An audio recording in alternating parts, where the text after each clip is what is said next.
बिहार में पुल पुलिया गिरने का सिलसिला आज भी लगातार जारी है। पिछले 24 घंटे में करीब बिहार में 6 पुल जो है वो गिर गए हैं और पिछले 12 से 15 दिन की बात की जाए तो बिहार में करीब 12 पुल जो है वो गिर गए। ऐसे में सारण एक ऐसा जिला है जहां पर सबसे ज्यादा पुल जो है वो गिरे हैं। अब ऐसे में कहा जा सकता है कि सरकार की फजीहत जो होनी है वो तय हो गई है। लगातार सरकार जो है वो कह रही है कि इसको लेकर एसओपी बनाई जा रही है, इसको लेकर एक नई कमेटी बनाई जा रही है, लेकिन आए दिन बिहार में जब से मॉनसून अलर्ट हुआ है उसके बाद से लगातार पुल पुलिये जो है वो गिरते नजर आ रहे हैं। चाहे वो बिहार का सारण हो, बिहार का सिवान हो, बिहार का कह सकते हैं मधुबनी हो या फिर अन्य जिले हो, तमाम जगहों से ऐसी ही तस्वीरें नजर आ रही हैं। लेकिन अगर सारण की बात की जाए तो पिछले 24 घंटों के अंदर 3 पुल पुलिये जो है वो गिर गए। अब ऐसे में सवाल जो है वो सरकार के ग्रामीण कार्य विभाग पर जरूर उठ रहा है। लगातार दोनों तरफ आरोप और प्रत्यारोप का दौर शुरू हो गया है। एक तरफ जहां सत्ता पक्ष ये कह रही है कि जो विपक्ष में पहले रहे हैं उनके कार्यकाल में ये पुल बना था, तो दूसरी तरफ जो विपक्ष में है वो साफ कह रहे हैं कि सरकार की गलती है।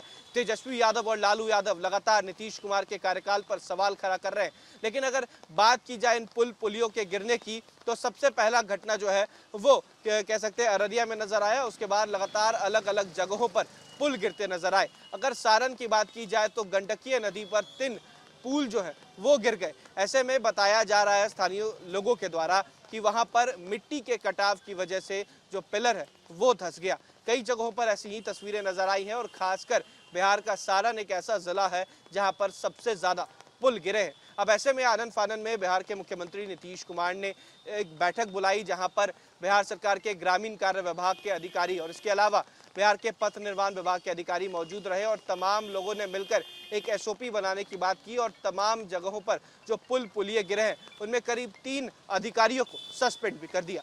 बिहार में पुल पुलिया गिरने का सिलसिला आज भी लगातार जारी है। पिछले 24 घंटे में करीब बिहार में 6 पुल जो है वो गिर गए हैं और पिछले 12 से 15 दिन की बात की जाए तो बिहार में करीब 12 पुल जो है वो गिर गए। ऐसे में सारण एक ऐसा जिला है जहां पर सबसे ज्यादा पुल जो है वो गिरे हैं। अब ऐसे में कहा जा सकता है कि सरकार की फजीहत जो होनी है वो तय हो गई है।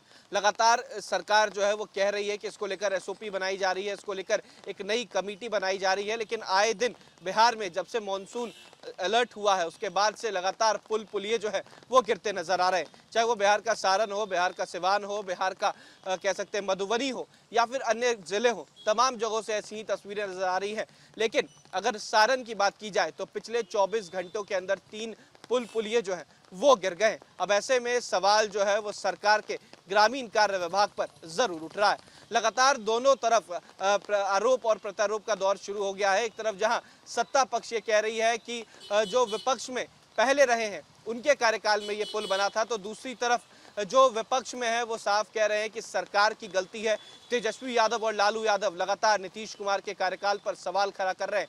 लेकिन अगर बात की जाए इन पुल पुलियों के गिरने की तो सबसे पहला घटना जो है वो कह सकते हैं अररिया में नजर आया। उसके बाद लगातार अलग अलग जगहों पर पुल गिरते नजर आए। अगर सारण की बात की जाए तो गंडकीय नदी पर 3 पुल जो है वो गिर गए। ऐसे में बताया जा रहा है स्थानीय लोगों के द्वारा कि वहां पर मिट्टी के कटाव की वजह से जो पिलर है वो धंस गया। कई जगहों पर ऐसी ही तस्वीरें नजर आई हैं और खासकर बिहार का सारण एक ऐसा जिला है जहां पर सबसे ज्यादा पुल गिरे हैं। अब ऐसे में आनन फानन में बिहार के मुख्यमंत्री नीतीश कुमार ने एक बैठक बुलाई जहां पर बिहार सरकार के ग्रामीण कार्य विभाग के अधिकारी और इसके अलावा बिहार के पथ निर्माण विभाग के अधिकारी मौजूद रहे और तमाम लोगों ने मिलकर एक एसओपी बनाने की बात की और तमाम जगहों पर जो पुल पुलिये गिरे हैं उनमें करीब 3 अधिकारियों को सस्पेंड भी कर दिया।